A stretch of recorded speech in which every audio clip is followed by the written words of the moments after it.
वेद भगवान की जय।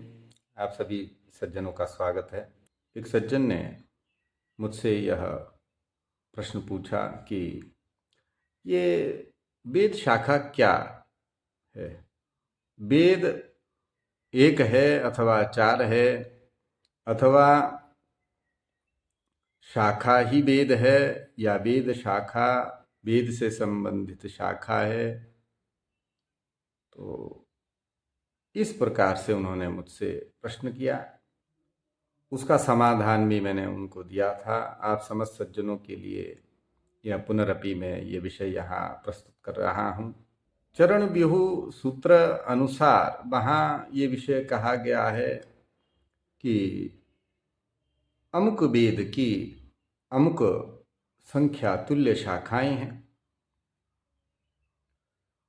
तो चार वेदों की जो शाखाएं हैं वे मिलकर एक एक वेद है, परंतु द्वापरांत में वेद अभ्यास के बाद शिष्य तशिष्यादि परंपरा द्वारा उन उन वेद की भिन्न भिन्न शाखाओं को विभाजित किया गया।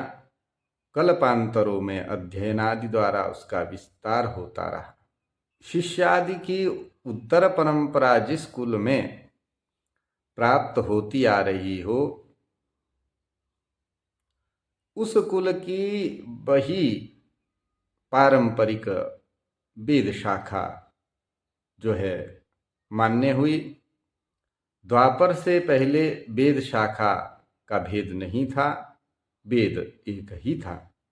तदुक्तम आरण्यके सर्वे वेदा सर्वे घोषा एकैव व्याहृतिः प्राण एव प्राणऋच इत्येव विद्यात्। ऐत्तरेय आरण्यक 2:10। तस्य चतुर्विभागाः कृताः तथा चोक्तम् द्वादश स्कंधे षष्ठाध्याये श्रीमद् भागवत महापुराणे। तेनासौ चतुरो वेदांश्चतुर्भिर्वदनै विभुः सव्याहृतिकांसोऽङ्कारांश्चातुर्होत्र विचक्षणाः पुत्रानध्यापयान्तास्तु ब्रह्मर्षीन्द्रब्रह्मकोविदान्। ते तु धर्मोपदेष्टारः स्वपुत्रेभ्यः समादिशन्। ते परम्परया प्राप्तास्तत्तच्छिष्यैर्धृतव्रतैः चतुर्युगेष्वथ व्यस्ता द्वापरादौ महर्षिभिः। क्षीणायुषः क्षीणसत्त्वान् दुर्मेधान् वीक्ष्य कालतः वेदान् ब्रह्मर्षयो व्यस्यन् हृदि स्थाच्युतचोदिताः।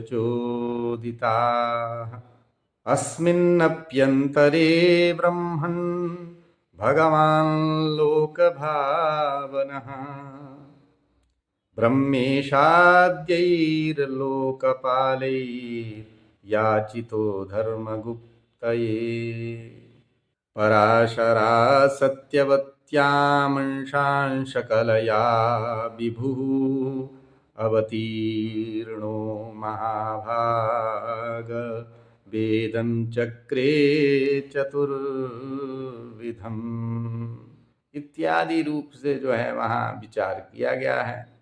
जब मनुष्यों की बुद्धि का ह्रास देखा कि चार वेदों को मनुष्य की बुद्धि जो है धारण नहीं कर पाएगी, तो भगवान स्वयं जो है सत्यवती के गर्भ से वेदव्यास के रूप में भगवान प्रकट हुए। उन्होंने एक वेद को जो चार विभागों में विभक्त कर दिया।